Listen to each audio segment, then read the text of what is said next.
druhý půli. Jiřina Adámková, dcera pana Františka Vaňka. Děkujeme, gratulujeme.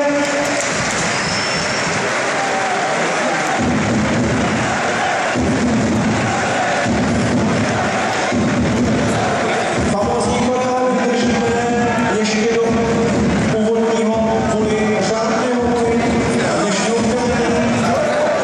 Další jednou pan František Vaněk, 11 titulů, 13 sezon v dresu hereckého klubu, 2 olympiády, 5 mistrovství světa, 3 bronzy, 1 stříbro.